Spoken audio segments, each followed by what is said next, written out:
Ella ese visto de blanco para mi boda, y ese sentó en la primera fila, sonriendo. Cuando comenzaron los votos, tosio redosamente y lugino un ojo a mi marido. Levant mi copa. Los camareros repartieron sobres.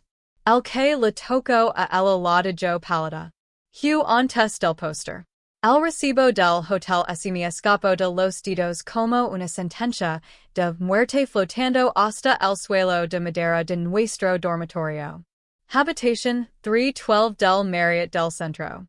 El nombre de John impreso en negrita. Martes, 15 de marzo, 2:47 a.m. La hora ese me quedo grabada en la retina mientras permanecía paralizada, sosteniendo su chaqueta azul marino que on olía doblemente a su colonia mezclada con algo más, algo floral y caro que definitivamente no era mío. Había estado preparando su ropa para la tintorería, la misma rutina doméstica que había realizado cientos de veces antes. Pero este martes por la mañana fue diferente. Este martes por la mañana, todo mi mundo ese derrumbó con el crujido del papel térmico entre mis dedos temblorosos. Trabajo hasta tarde otra vez carino. Mi había dicha y esa noche, besando la frente con unos labios que ahora me parecen ajenos. Mañana tengo una presentación importante. No me esperes despierta. Las mentiras les salían con tanta facilidad, con tanta fluidez, tan perfectamente ensayadas. Antes de continuar, quiero daros las gracias por acompañarme en estas historias de Valencia y justicia. Si crees que la verdad debe triunfar sobre el engaño, por favor, considerad la posibilidad de suscribiros. Y es gratis, y nos ayuda a llegar a más mujeres que necesitan escuchar esto. Ahora, vimos cómo se desarrolla esto. Me dejé caer sobre nuestra cama. La misma cama en la que habíamos planeado nuestra boda hacía solo unas semanas, extendiendo muestras de telas sobre el edredón blanco, riéndonos sobre la distribución de los asientos y las opciones del menú. La misma cama en la que el susurro promesas sobre nuestro futuro, sobre envejecer juntos, sobre los hijos que tendríamos algún día. Mis manos temblaban mientras cogía el recibo de nuevo, estudiando cada detalle como si pudiera transformarse en algo inocente. Pero no había duda. El cargo era por una noche, una habitación, y definitivamente era su tarjeta de crédito. La misma tarjeta que habíamos usado para reservar nuestros vuelos de luna de miel a Italia. No se me escapó la ironía. Mientras yo estaba en casa, probablemente practicando mis votos matrimoniales y obsesionada con los arreglos florales, John había estado en un hotel con otra mujer. La traición es esencia física, como si alguien hubiera metido la mano en mi pecho y me hubiera apretado el corazón hasta que casi dejara de latir. Necesitaba más. Necesitaba saberlo todo. Nuestra oficina en casa se convirtió en mi centro de mando. Durante los 3 días siguientes, revisé nuestros registros telefónicos compartidos, desplazando por miles de llamadas y mensajes de texto con la dedicación de un contable forense. Ahí estaba, un número que aparecía regularmente, siempre durante sus supuestas noches de trabajo hasta tarde o sus viajes de negocios de fin de semana. Las llamadas duraban entre 20 minutos y más de una hora. Conversaciones íntimas que deberían haber sido con su futura esposa. La cuenta en la nube reveló pruebas aún más devastadoras. John pensó que había sido inteligente al borrar los mensajes de su teléfono, pero nuestro plan familiar compartido lo mantenía todo sincronizado. Vi como se disolvían meses de mi matrimonio en tiempo real mientras leía las conversaciones baratas, líneas de apodos cariñosos, promesas y detalles explícitos que me revolvían el estómago. Puedo esperar a ver esta noche, preciosa.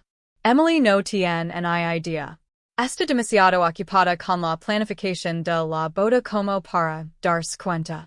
Iris en lo único en lo que pienso durante estas aburridas cenas con ella.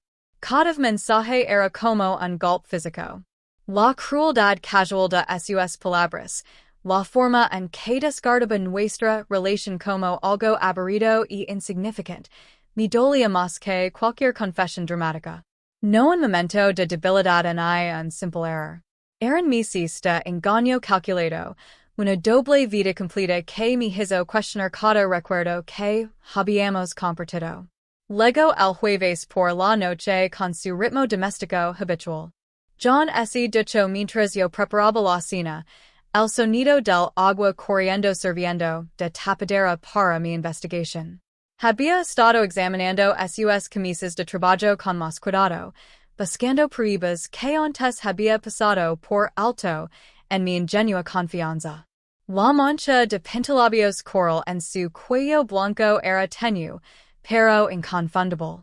Me temblaban las manos mientras sostenía la camisa contra luz, y fotografiaba la prueba con mi teléfono. El flash iluminó mi anillo de boda, un doloroso recordatorio de promesas que ya ese habían roto antes, incluso de Jesús.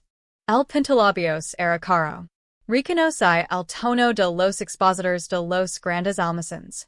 Coral Passion, probablemente Mac o Charlotte Tilbury. Definitivamente, no era una marca de droguería. Esta mujer tenía gusto, dinero y aparentemente ninguna vergüenza en marcar su territorio en la ropa de mi marido. Pasé esa noche investigando el número de teléfono utilizando todos los servicios de búsqueda inversa y plataformas de redes sociales que pude encontrar. Las migas de pan digitales me llevaron por un laberinto que terminó con un rostro que me perseguiría durante meses.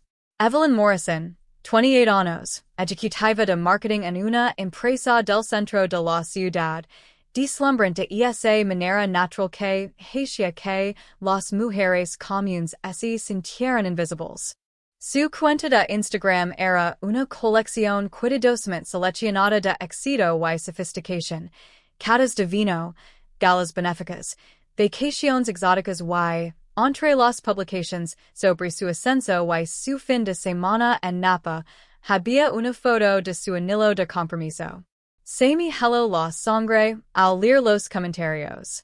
Llegaban felicitaciones de amigos y colegas que celebraban su próximo matrimonio con alguien llamado Marcus. Estaba comprometida. Estaba planeando su propia boda mientras destruía la mía. Pero el descubrimiento más escalofriante llegó cuando me adentré más en sus publications. Fotos de ella en cenas de negocios, siempre perfectamente vestida, siempre con una copa de vino en la mano. Y en 3 fotos diferentes, 6 el mismo pintalabios coral que había manchado el cuello de J. Los países encuadran con una claridad repugnante.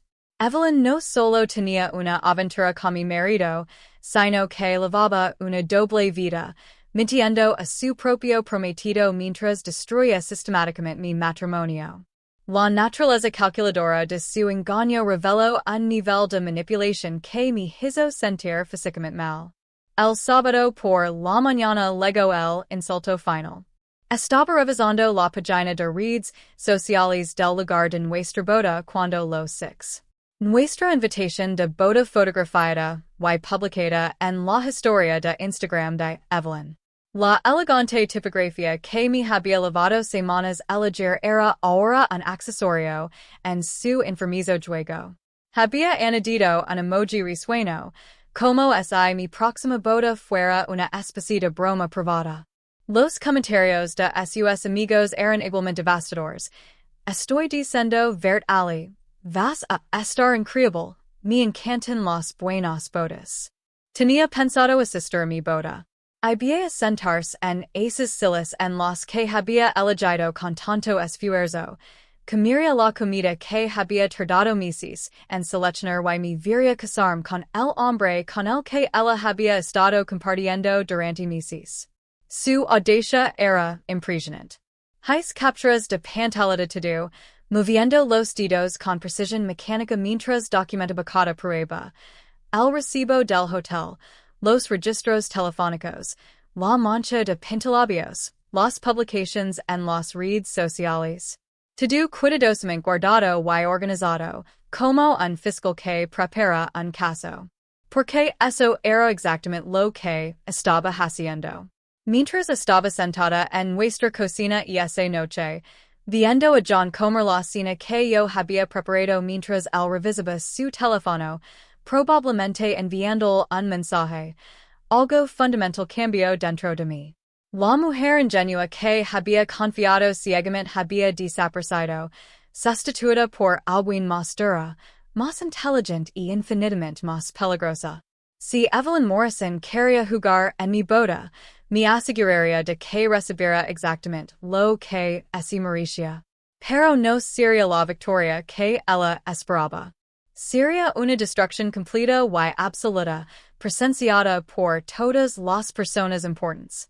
La vida perfecta que había construido ese desmoronaba, pero de sus cenizas crearía algo mucho más satisfactorio. La justicia ese serviría fría, pública y absolutamente devastadora. Todavía faltaban 2 semanas para el día de mi boda. Eso me daba tiempo suficiente para orquestar la venganza perfecta. La tarjeta de visita pasaba en mi mano mientras marcaba el número. Davidson Investigations. 24 años de experiencia en casos matrimoniales. La voz de la recepcionista era profesional, casi clínica, mientras programaba mi cita para la mañana siguiente. Los elegí específicamente porque sus resinas en línea mencionaban la discreción y la minuciosidad, dos cualidades que necesitaba desesperadamente. Entrar en su oficina del centro de la ciudad fue como cruzar un umbral que nunca podría volver a cruzar. La sala de espera olía a cuero y café, decorada con certificados y elogios que hablaban de su éxito en descubrir verdades incómodas. Cuando Margaret Davidson me llamó, su firme apretón de manos y su mirada directa me dijeron que había tomado la decisión correcta. Lo necesito todo. Le dije, deslizando una carpeta de Manila por su escritorio, de caoba. Cada reunión, cada mentira, cada secreto. El dinero no es un problema.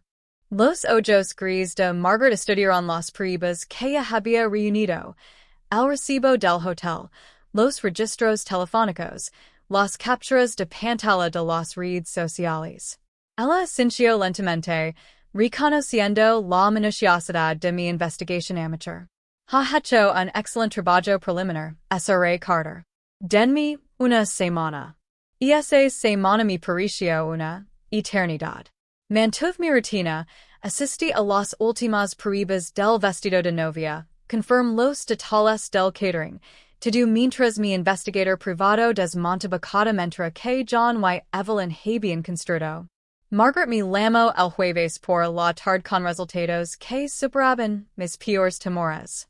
Tiene que ver esto en persona, dijo con una tensión inusual en la voz. Las fotografías esparcidas sobre su mesa de reuniones contaban una historia más devastadora de lo que había imaginado. John y Evelyn entrando juntos en el Marriott, captados desde múltiples ángulos. Las marcas de tiempo mostraban que así habían estado reuniendo ali 2 veces por semana durante 4 meses. Pero el descubrimiento más impactante no fue su aventura, sino el elaborado engaño que Evelyn estaba orquestando más allá de nuestro matrimonio. Ha estado comprando pruebas de embarazo por internet, explicó Margaret, señalando los recibos impresos de su investigación, concretamente pruebas que pueden manipularse para mostrar resultados falsos positivos. También ha estado utilizando un software de edición de fotos para crear imágenes falsas de ecografías y documentos médicos. Me temblaban las manos mientras examinaba las pruebas. Facturas de pruebas de embarazo falsas, historial del navigator con tutorials para falsificar documentos médicos y, lo más condenatorio de todo, borradores de mensajes de texto a 2 hombres diferentes, cada uno de los cuales afirmaba ser el padre de su hijo. Lo está diciendo a su prometido, Marcus, que está embarazada de él, continuó Margaret, Mientras que al mismo tiempo la dice tu marido que su aventura ha dado lugar a un embarazo. Está utilizando esta mentira para manipular a ambos hombres, presionando a Marcus para que se case con ella y convenciendo a John para que te deje. La crueldad calculada, me dijo, sin aliento. Evelyn no solo estaba destruyendo mi matrimonio, sino que estaba manipulando sistemáticamente varias vidas con embarazos falsos. El alcance de su engaño reveló un nivel sociópata de planificación que me revolvió el estómago. Mas, dijo Margaret sacando otra carpeta. Rastré las compras de su tarjeta de crédito. Ha estado comprando ropa de maternidad cara y libros sobre el embarazo, y publicando fotos en las redes sociales para mantener la ilusión. Incluso ha programado citas médicas falsas durante sus descansos para el almuerzo para mantener la farsa. Estudié la cronología que Margaret había construido, cada mentira, cada manipulación, cada movimiento calculado diseñado para controlar a los hombres de su vida mientras mantenía su imagen de mujer dedicada y exitosa. La mentira del embarazo fue su obra maestra. Un solo engaño que podía asegurar su futuro con Marcus mientras utilizaba a John como plan de respaldo. La decisión de contactar a Marcus no fue fácil, pero la justicia lo exigía. A través de aplicaciones de mensajería encriptadas y cuentas de correo electrónico anónimas, me puse en contacto con él. Su escepticismo inicial se disipó rápidamente cuando lo proporcionó pruebas irrefutables del engaño de su prometida. Su primer mensaje fue descartar. Hemos estado planeando la habitación del bebé. He estado leyendo libros sobre crianza. ¿Cómo pudo hacer esto? Marcus reveló detalles que pintaban un panorama aún más oscuro de la manipulación de Evelyn. Ella lo había estado presionando para que comprara una casa más grande, aumentara su seguro de vida y fusionara sus finanzas, todo supuestamente para su creciente familia. Había estado trabajando horas extras para poder pagar el futuro que ella había inventado, sacrificando su salud y felicidad por un niño que nunca existió. Ella programó nuestra boda para el mes que viene. Escribió. Dijo que quería casarse antes de que naciera el bebé. He estado estresado por poder pagar todo, trabajando 70 horas a la semana para dar la vida que se merece. Nuestra correspondencia anónima se convirtió en una colaboración entre dos víctimas que buscaban justicia. Marcus tenía acceso a sus pertenencias personales y, lo más importante, a las pruebas de su engaño que yo nunca podría obtener. Juntos comenzamos a construir un caso irrefutable contra la mujer que había destruido el futuro de ambos. El martes por la tarde condujo hasta el María del centro de la ciudad con el corazón latiendo con fuerza al acercarme al escenario de su traición. El vestíbulo era elegante y impersonal, lleno de viajeros de negocios y turistas que no tenían ni idea de que estaban caminando por las ruinas de mi matrimonio. La recepcionista, una mujer amable llamada Patricia, recordó inmediatamente a los huéspedes habituales de los martes por la noche. 3:12, dijo con una mirada cómplice. Llevaban meses viniendo aquí. Siempre pagaban en efectivo después de la primera visita, probablemente para ocultárselo a sus cónyuges. La simpatía de Patricia era genuina, ya que nos proporcionó recibos adicionales y marcas de tiempo de las imágenes de seguridad. Había sido testigo de su rutina, los había visto reír y tocarse de una manera que no dejaba lugar a dudas sobre su relación. Sus detalles relatos llenaron los vacíos de mi cronología, confirmando que su aventura llevaba mucho más tiempo de lo que yo había sospechado inicialmente. Siempre parecía tan segura de sí misma, dijo Patricia sacudiendo la cabeza. Actuaba como si fuera la dueña del lugar, hacía bromas sobre lo fácil que era engañar a la gente. Siempre sentí lástima por quien quiera que estuviera siendo herido por sus mentiras. El centro de negocios del hotel ese converso, en mi cuartel general temporal mientras recopilaba peribas y codejaba cronologias de referencia. Cada recibo, cada sello de fecha, cada testimonio de los testigos pintaban un cuadro más claro de una traición sistemática que iba mucho más allá de la simple infidelidad. A pocos días de mi boda, comencé a orquestar la exposición de Evelyn con precisión militar. Las peribas se imprimieron profesionalmente en cartulina gruesa. Cada fotografía y documento se seleccionó para lograr el máximo impacto. Elegí elegantes sobres de color crema que combinaban con la. Si Evelyn quería que mi boda durara en torno a ella, eso es precisamente lo que le daría. El propietario de la imprenta local, el señor Chin, trabajó horas extras para perfeccionar cada detalle, sellos de lámina de oro, papel de primera calidad, encuadernación profesional. Todo ello hacía que cada sobre pareciera un costoso detalle de boda. No hizo preguntas, ya que por mi actitud comprendió que se trataba de un asunto serios que requería absoluta discreción. Pasé horas organizando el contenido de cada sobre para lograr el mayor impacto psicológico posible. El recibo del hotel demostraría la aventura. Las fotografías confirmarían la relación física, pero la prueba de embarazo falsa con mi nombre darían el golpe final devastador, un espejo de su propio engaño que expondría sus tácticas de manipulación a todos los presentes. Marcus confirmó su papel en nuestro plan a través de mensajes encriptados. Llegaría a la recepción con la prueba de embarazo negativa real de Evelyn, la que ella había escondido esa mañana antes de maquilar los resultados para sus publications en las redes sociales. Su timing tenía que ser perfecto. Llegar justo cuando el impacto inicial estuviera calmando, para entregar la prueba definitiva que haría imposibles sus negativas. La ironía era hermosa en su crueldad. Evelyn había elegido mi boda como escenario para su triunfo, planeando humillarme delante de todos los que importaban. En cambio, se convertiría en la protagonista de su propia destrucción, expuesta como una mentirosa manipuladora de la forma más pública posible. Mientras salaba el último sobre, mis manos firmes a pesar de la magnitud de lo que estaba planeando. Sentí una fría satisfacción instalarse en mi pecho. La mujer que pensaba que podía destruir varias vidas para su propio beneficio estaba a punto de descubrir que algunos juegos tienen consecuencias que nunca imaginó.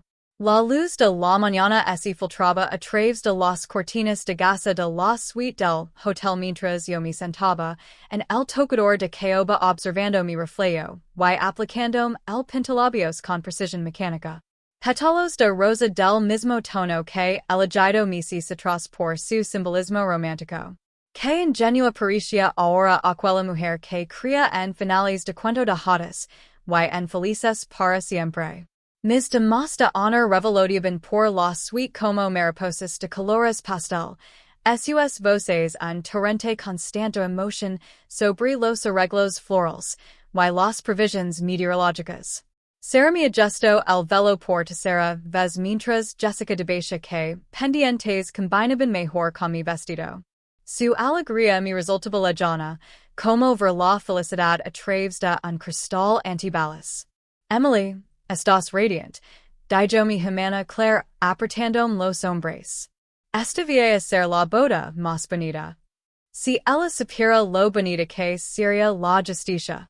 Escondidos bajo capas de seda y tul en mi bolsa de vestuario estaban los instrumentos de la destrucción de Evelyn, 50 sobres de color crema, cada uno sellado con lámina dorada y conteniendo peribas que destrozarían su mundo cuidadosamente construido. Había pasado la noche anterior ordenándolos por número de mesa, asegurándome de que todos los invitados recibieran su revelación al mismo tiempo. La prueba de embarazo falsa había sido especialmente satisfactoria de creer. Utilizando las propias tácticas de Evelyn en su contra, manipula una prueba estándar para que diera positivo y luego escribí cuidadosamente mi nombre donde debía aparecer la fecha. El simbolismo era perfecto. Ella reconocería sus propios métodos volviéndose en su contra, mientras todos los demás presentaban su arma preferida de manipulación. Mi teléfono vibró con un mensaje de Marcus. Lo encontré escondido detrás de su joyero, tal y como sospechabas. Me tiemblan las manos, pero estoy listo.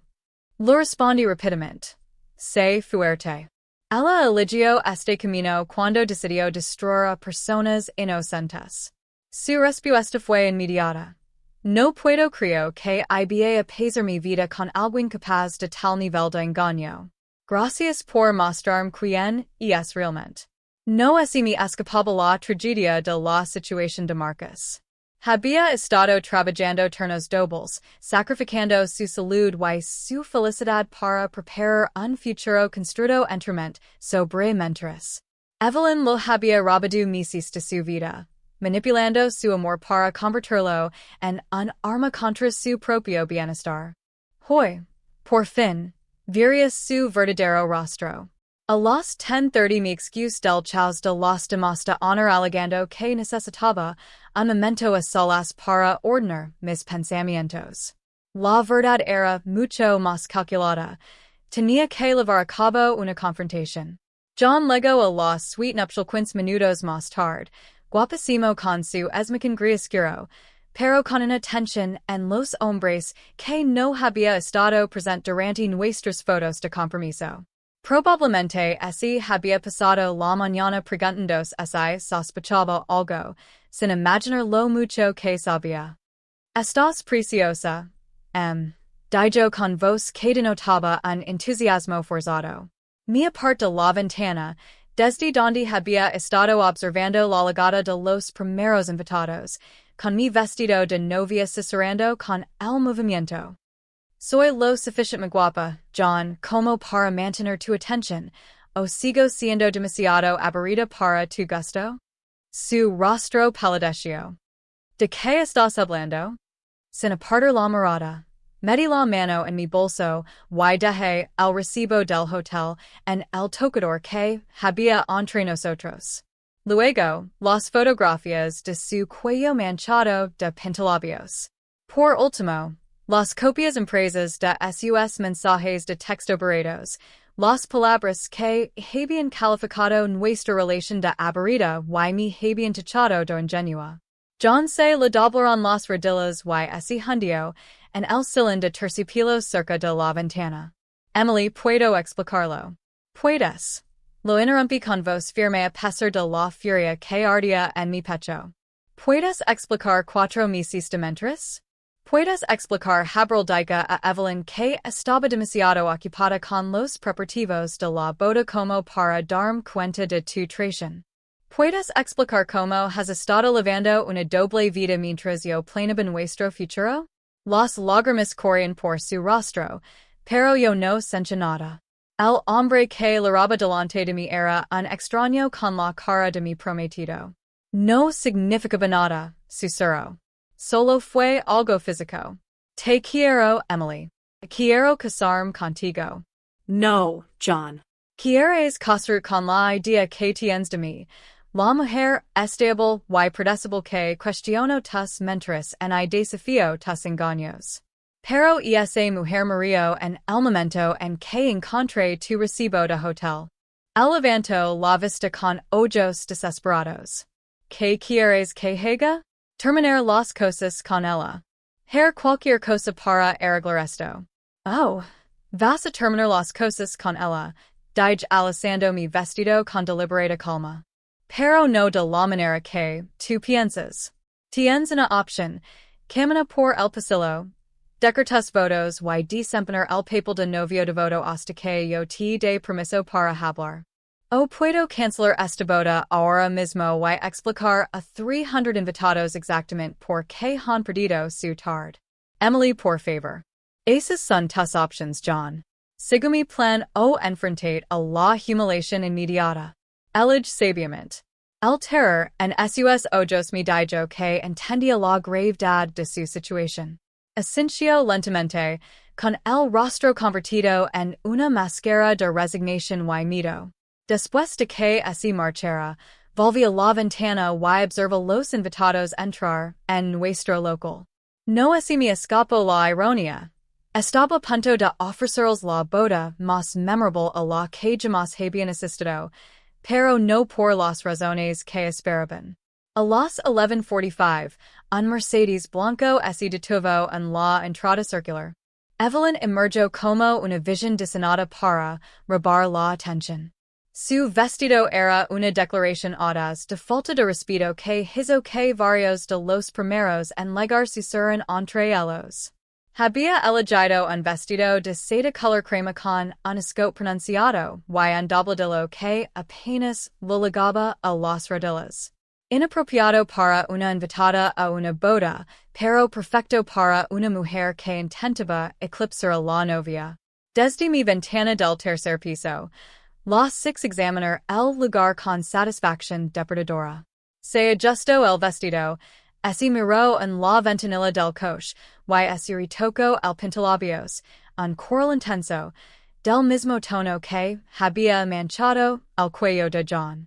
Su confianza era impresionante, la seguridad de alguien que creía que sus mentiras eran indetectables. Se colocó en la primera fila, exactamente donde yo esperaba, lo suficientemente cerca como para llamar la atención de John durante la ceremonia, en posición de causar el máximo trastorno cuando comenzara su actuación planeada. Su sonrisa era afilada y cómplice mientras saludaba a otros invitados, interpretando el papel de inocente asistente a la boda mientras tramaba la destrucción. Mi dama de honor llamó suavemente antes de entrar. Emily, hora de los preparativos finales. El fotógrafo quiere hacer unas cuantas fotos más antes de bajar. Asentí con la cabeza y es un último vistazo a la. No tenía ni idea de que su actuación final estaba a punto de convertirse en su completa aniquilación. El jefe de camareros, David, apareció en mi puerta exactamente como estaba previsto. Habíamos ansiado este momento repasando cada detalle hasta que el momento fuera perfecto. S.R.A. Carter, los sobres se distribuyen según su plano de mesas. Cada mesa tiene su asignación. Cuando usted dé la señal durante su brindis, comenzaremos inmediatamente. Perfecto, David. Recuerda que todos los invitados recibirán su sobre exactamente al mismo tiempo. Entendido, señor. El personal está listo. Lo entregue un sobre extra marcado con el número de mesa de Evelyn. Asegurate de que ella reciba este personalmente. Quiero ver su cara cuando lo abra. Cuando David se marchó con el último sobre, sentí una extraña calma apoderarse de mí. La mujer que pensó que podía destruir mi matrimonio mientras vivía su propia mentira estaba a punto de descubrir que algunos juegos tienen consecuencias que nunca imaginó. La justicia que había planeado sería rápida, pública y absolutamente devastadora. Las puertas de la capilla se abrieron con grandiosidad ceremonial, revelando 300 rostros vueltos hacia mí con expectación. El cuarteto de cuerda comenzó a tocar el canon de papel, la misma pieza con la que había sonado desde niña para acompañar mi entrada al altar. Pero este no era el momento de cuento de hadas que había imaginado. Era el acto inicial de la venganza más elaborada jamás orquestada en una boda. El brazo de mi padre se sentía firme bajo el mío mientras comenzábamos nuestra procesión. Su sonrisa orgullosa era genuina, a pesar de su ignorancia de lo que realmente estaba sucediendo. La seda marfil de mi vestido susurraba contra los suelos de mármol mientras pasábamos junto a las filas de familiares y amigos, con sus rostros radiantes de la alegría que se reserva para las bodas y los bautizos. Pero mis ojos estaban fijos en un rostro en particular. Evelyn estaba sentada en la tercera fila, exactamente donde ese había colocado para tener la máxima visibilidad. Su vestido color crema era una violación deliberada de la etiqueta de la boda, diseñado para llamar la atención y establecer su dominio. Cuando nuestras miradas se cruzaron, levantó su copa de champán, que se había servido antes de que comenzara la ceremonia, y brindó con una sonrisa propia de un depredador. Su audacia era impresionante. No conformaba con simplemente asistir mi boda.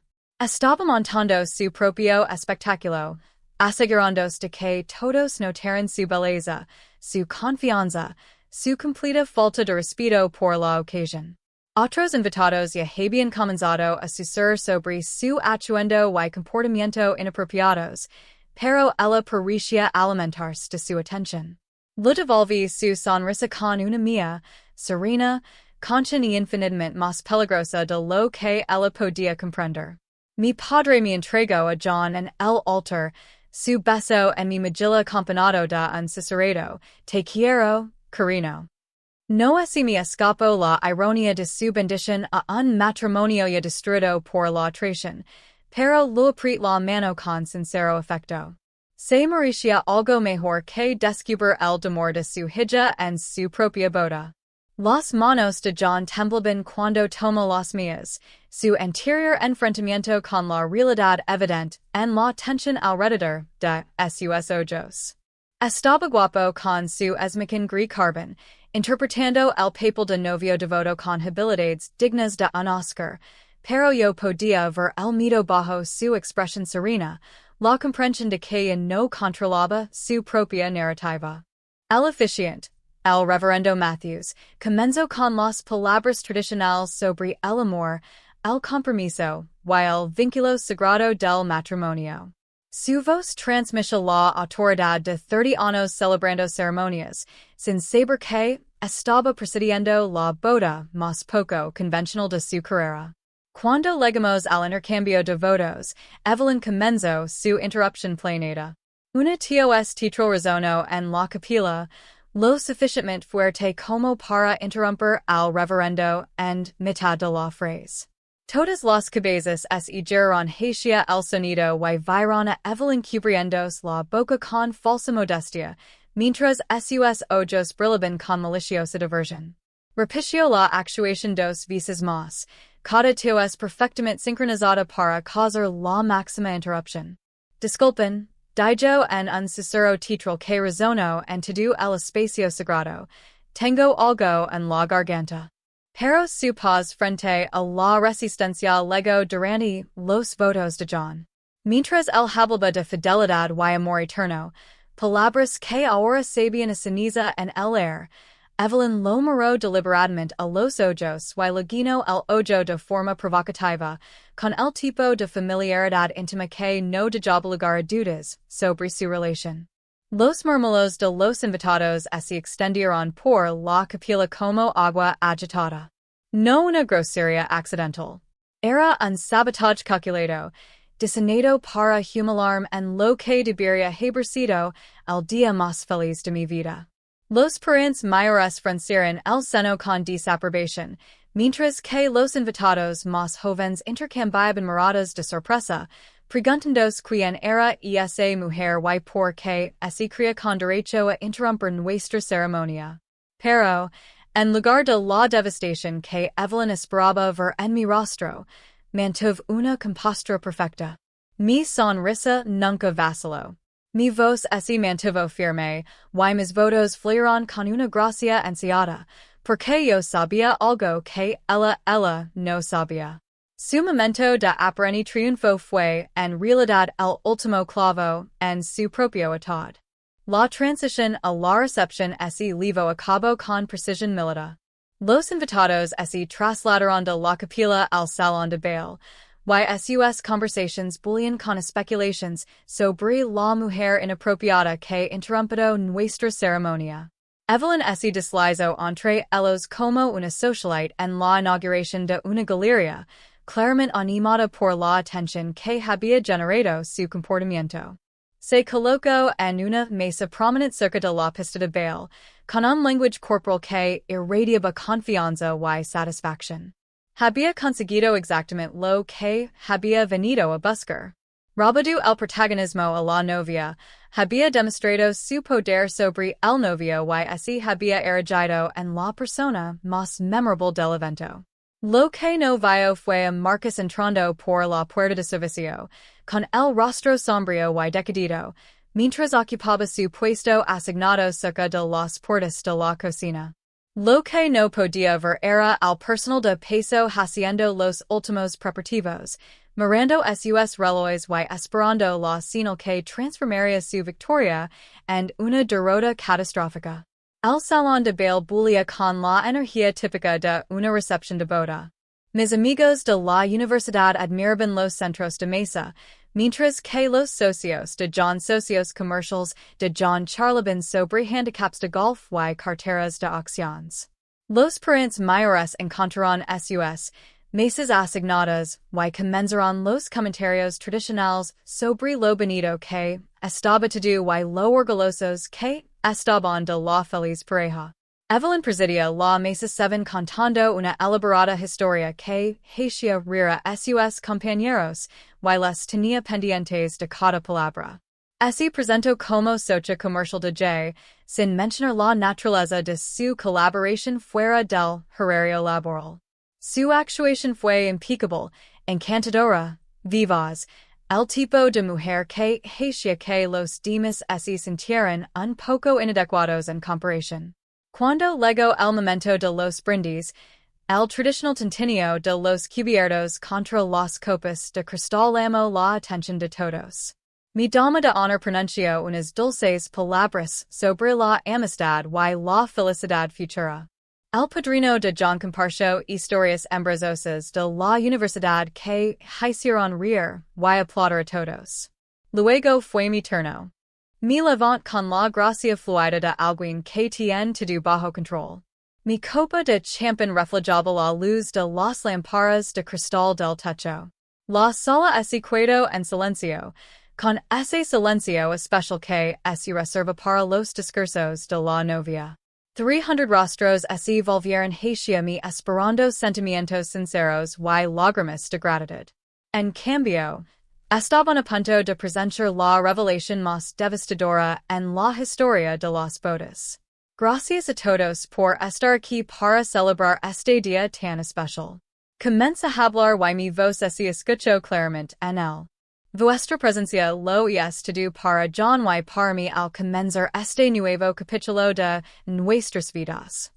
Evelyn levantó su copa con un entusiasmo exagerado, con una amplia sonrisa depredadora, preparándose para saborear mi momento emotivo. No tenía ni idea de que en 30 segundos todo su mundo se derrumbaría de la forma más pública imaginable. El matrimonio se basa en la confianza. Continuo, diciendo que mi mirada recorriera la sala antes de posarse brevemente en el rostro seguro de Evelyn. Se trata de honestidad, compromiso y el valor de afrontar juntos la verdad, por muy difícil que sea. Con elegancia, levé mi copa de champán más alto, la señal que acordado con David y su equipo. Al otro lado del salón de baile, apreciaron camareros como se hubieran materializado de la nada, cada uno con bandejas de plata cargadas con sobres de color crema. La sonrisa de Evelyn vaciló ligeramente al ver cómo comenzaba la distribución coordinada. La confusión se reflejó en su rostro cuando todas las mesas recibieron sus elegantes paquetes al mismo tiempo. Los sellos dorados reflejaban la luz como pequeñas advertencias de una fatalidad inminente. El sobre se deslizó de los como una sentencia de muerte, con el sello dorado roto y su contenido esparcido sobre el mantel blanco inmaculado. El tiempo pareció suspenderse mientras ella miraba fijamente la evidencia esparcida ante ella. El recibo del hotel con su condenatoria marca de tiempo, la fotografía de la mancha de pintalabios coral en el cuello de J.Y., lo más devastador. La prueba de embarazo con mi nombre donde debería estar la fecha. Su copa de champion se lo respaldo de los dedos entumecidos y los cristales se hicieron anicos contra el suelo de mármol con un sonido que parecía reflejar su compostura desmoronada. La sonrisa de confianza que había adornado su rostro momentos antes se disolvió en algo parecido al terror mientras su cerebro procesaba la magnitud de su exposición. No, susurró la palabra, apenas audible por encima del repentino silencio que se había apoderado de la mesa 7. Sus manos temblaban mientras recogía las fotografías, como si ocultarlas pudiera de alguna manera deshacer su revelación. Esto no es. Esto no puede ser. Pero las pruebas eran innegables, impresas profesionalmente y imposibles de descartar como falsificaciones. Cada detalle era nítido, claro y absolutamente condenatorio. Alrededor del salón de baile comenzó a formarse una sinfonía de conmoción. La señora Henderson, del club de campo, dejó escapar un grito ahogado al abrir su sobre, con su collar de perlas reflejando la luz mientras su mano se lavaba a la garganta. El sonido se propagó como una piedra lanzada al agua tranquila, seguido del susurro del papel y de bruscas inhalaciones de aire cuando los 300 invitados descubrieron la misma devastadora verdad al mismo tiempo. Dios mío, susurró alguien cerca de la mesa de los pasteles. ¿Es esto real? Se oyó otra voz al otro lado de la sala. La elegante recepción de boda se transformó ante mis ojos en algo parecido a una sala de tribunal donde acababan de leer el veredicto. Las conversaciones se interrumpieron a mitad de frase mientras la gente estudiaba las pruebas, y sus rostros pasaban de la confusión a la comprensión y el juicio. La elite social de nuestra comunidad, gente que se enorgullece de su discreción y corrección, se vio testigo de la revelación más escandalosa que habían visto jamás. Robert, el socio de John, sostenía el recibo del hotel con la frialdad que se reserva para examinar documentos financieros. Su esposa Margaret estudiaba la fotografía del pintalabios con la intensidad de un detective, y su expresión se volvía cada vez más disgustada. Definitivamente, ese no es el tono de Emily, dijo Margaret sin dirigirse a Nadia en particular, con una voz que se oía claramente en el silencio atenido. En la mesa de los jóvenes profesionales, mi antigua compañera Sarah lo explicaba a su confundido marido el significado de la prueba de embarazo falsa. Hizo creer que Emily decía estar embarazada del bebé de Jay, dijo Sarah con voz llena de comprensión. Y es exactamente lo que hacen las personas manipuladoras. Acusan a los demás de sus propias tácticas. La revelación creó un efecto dominó de comprensión en toda la sala. Los invitados, que al principio se habían sentido confundidos por la interrupción de Evelyn durante la ceremonia, ahora lo veían con otros ojos. Su comportamiento inapropiado no era una simple grosería. Era la crueldad calculada de alguien que quería tener todas las cartas en la mano. Los compañeros de mesa de Evelyn se habían alejado de ella como si la traición fuera contagiosa. La encantadora compañera de negocios con la que habían estado riendo minutos antes se había transformado en alguien a quien no reconocen. Sus rostros mostraban el tipo de repulsión que se reserva a las personas que descubren que alguien en quien confiaban les ha mentido. Pero lo mejor estaba aún por llegar. Las se abrieron de golpe con la fuerza de un hombre que no tenía nada que perder. Marcus entró en el salón de baile como un ángel vengador, con su aspecto habitualmente impecable desalinado y los ojos ardientes con el tipo de furia que surge cuando te revelan que todo tu futuro es una elaborada mentira. En sus manos temblorosas sostenía un pequeño palito de plástico blanco, la prueba de embarazo negativa original que Evelyn había escondido en su joyero esa misma mañana. ¿Buscas esto, querido? A trono en el salón de baile como una espada. Su tono habitualmente suave había sido sustituido por algo agudo y peligroso. Todas las cabezas así volvieron hacia su dramática entrada. Los 300 invitados así convirtieron en espectadores del enfrentamiento más devastador de la historia de las bodas. Era una máscara de traición y rabia. El tipo de expresión que surge al descubrir que la persona que más amas ha estado destruyendo sistemáticamente tu vida. El color que le cuidaba a Evelyn se desvaneció por completo, dejándola como un fantasma con su vestido blanco inapropiado. Se levantó tambaleante de la silla, con la confianza completamente destrozada, frente al hombre cuya vida había estado manipulando durante meses. Marcus, puedo explicarlo. Comenzó, pero su voz se quebró al pronunciar su nombre. Explicar que. Exigió Marcus, sosteniendo la prueba de embarazo por encima de su cabeza como si fuera una prueba en un juicio. Expliquem cómo has estado mintiendo sobre estar embarazada de mí. Expliquem cómo me has hecho trabajar hasta el agotamiento para poder permitirnos un futuro que se basaba en una completa ficción. Expliquem cómo me has manipulado para que te pidiera matrimonio porque decías que habíamos creado una vida juntos. La sala observaba atonida y fascinada como la red de mentiras de Evelyn se desmoronaba en tiempo real. No se trataba solo de su aventura con John. Se trataba de un patrón sistemático de manipulación que había destruido varias vidas. Había contártelo, dijo Evelyn doblemente, pero incluso ella parecía darse cuenta de lo patéticas que sonaban esas palabras. La risa de Marcus fue amarga y aguda. Después de nuestra boda, después de que te cediera la mitad de mis bienes, después de que asegurado tu futuro financiero mintiendo sobre lo más sagrado que dos personas pueden creer juntas. Evelyn intentó acercarse a él con las manos extendidas en un gesto de súplica, pero Marcus retrocedió como si su contacto fuera a contaminarlo.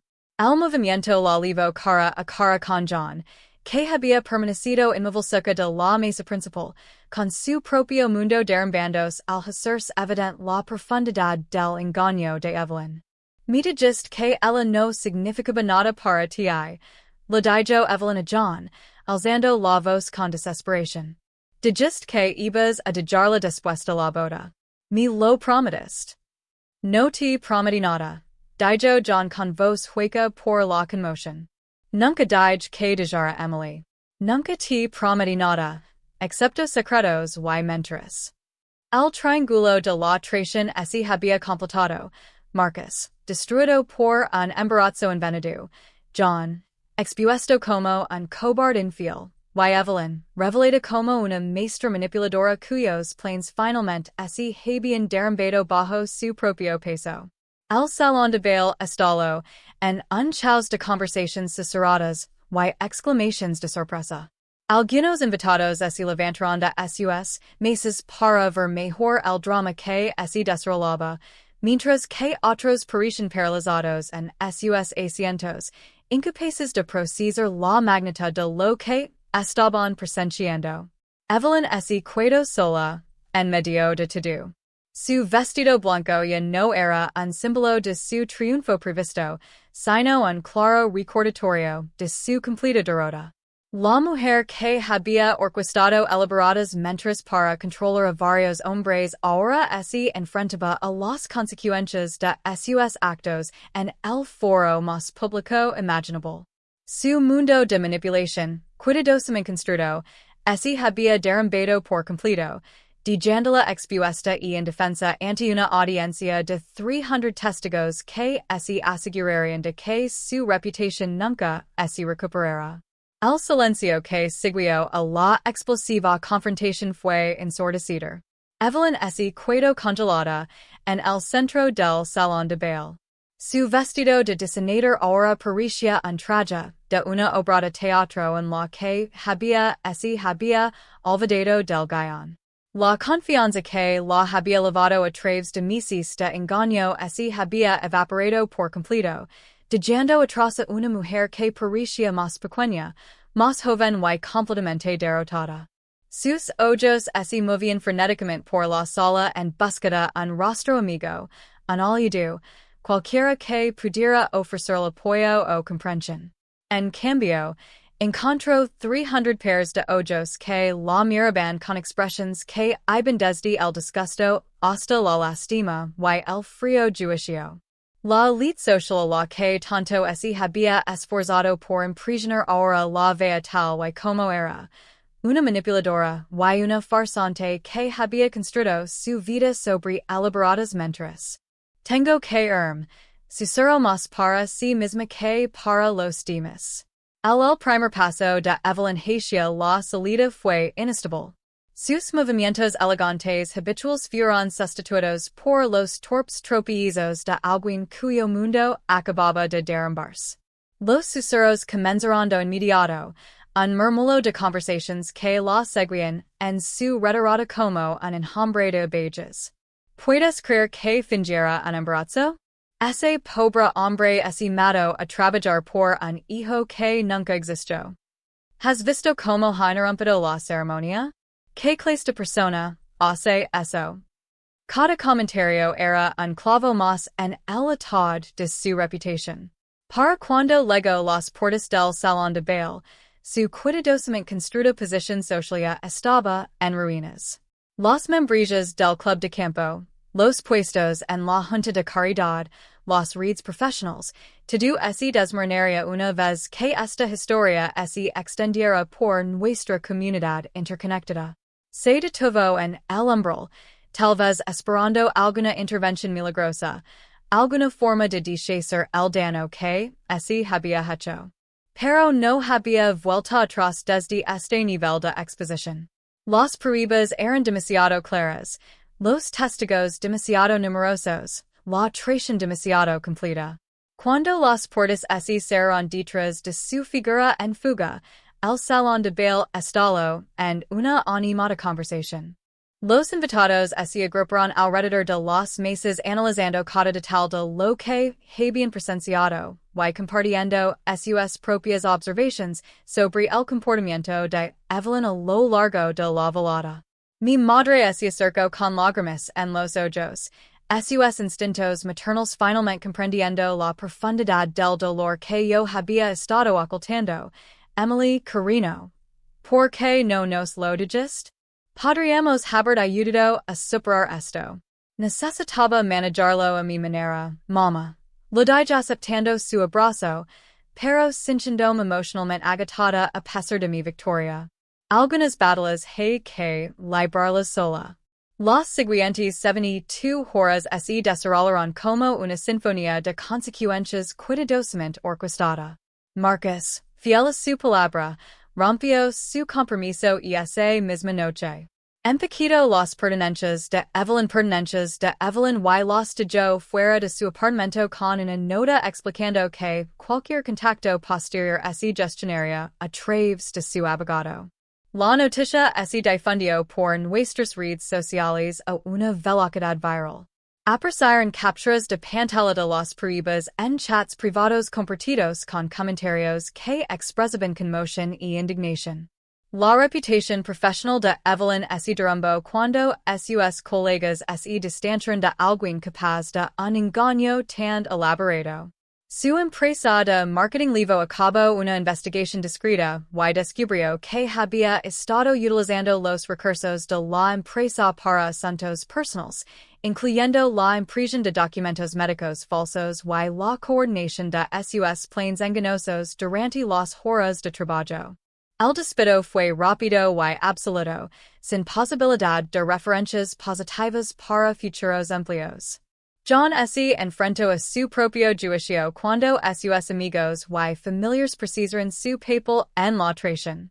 Sus asociaciones comerciales se vieron afectadas cuando sus colegas cuestionaron su integridad, preguntándose qué otras mentiras podría estar diciendo en entornos profesionales.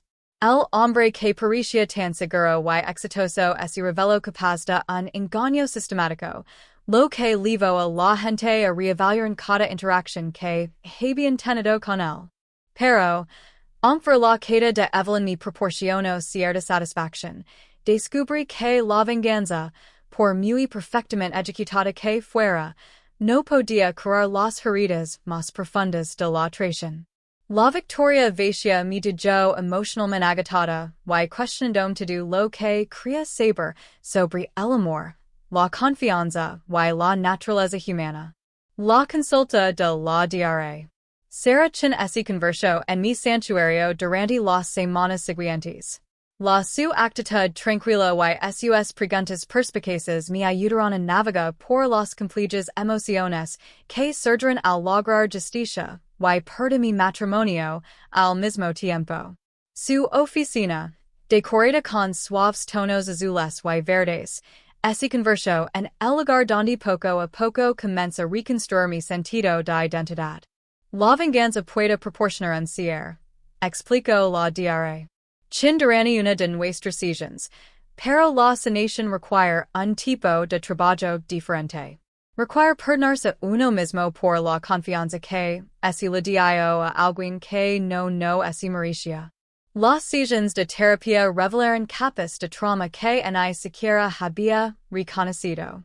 El gaslighting, la sutil manipulación, la forma en que yo me había hecho cuestionar mis propias percepciones, todo ello había dejado cicatrices más profundas que el simple acto de infidelidad. Recuperarme significaba aprender a confiar de nuevo en mis instintos, a reconocer las señales de advertencia que había pasado por alto y a reconstruir mi autoestima independientemente de cualquier relación romántica. Mis verdaderos amigos me apoyaron con el tipo de apoyo que restauró mi fe en la decencia humana. Sarah, de la universidad, pasó innumerables tardes conmigo ayudándome a guardar los recuerdos de mi matrimonio mientras compartía historias que me hacían reír a pesar de todo. Mi hermana Claire voló desde Seattle y cuidó 2 semanas, y su naturaleza práctica me ayudó a navegar por las complejidades legales y financieras del divorcio. El proceso de divorcio fue sorprendentemente sencillo. John, quizás reconociendo la futilidad de luchar contra alguien que había orquestado una exposición tan exhaustiva de sus mentiras, aceptó un acuerdo más que justo. Su culpa por la humiliación pública lo hizo sorprendentemente generoso con los bienes y arrepentido en sus comunicaciones. 6 meses después de la boda que lo cambió todo, me senté en mi nuevo apartamento, un espacio lleno de sol que parecía esperanza hecha tangible. Las paredes estaban pintadas con colores que yo elegido yo sola, decoradas con obras de arte que reflejaban mi gusto personal en lugar de un compromiso. Por primera vez en años, me sentí yo misma de nuevo. La historia de la exposición de Evelyn se había convertido en legendaria en nuestros círculos sociales. Una historia con moraleja que las madres contaban a sus hijas sobre cómo reconocer la manipulación y confiar en sus instintos. Su nombre se convirtió en sinónimo del tipo de crueldad calculada que destruye personas inocentes para obtener beneficios egoístas. La propia Evelyn parecía haber desaparecido por completo de nuestra comunidad. Los rumores sugerían que se había mudado a otra ciudad, cambiado de nombre o se había retirado con su familia a otro estado. Fuera cual fuera la verdad, su ausencia se sentía como una herida que finalmente sanaba, una toxicidad eliminada del entorno que todos compartimos. Mientras tanto, Marcus había comenzado el lento proceso de reconstruir su vida. Habíamos mantenido un contacto ocasional a través de mensajes encriptados. 2 supervivientes del mismo desastre emocional apoyándose mutuamente en su curación. Su recuperación parecía más rápida que la mía, tal vez porque su traición había sido expuesta y había terminado antes de que se comprometiera legalmente con su manipulador.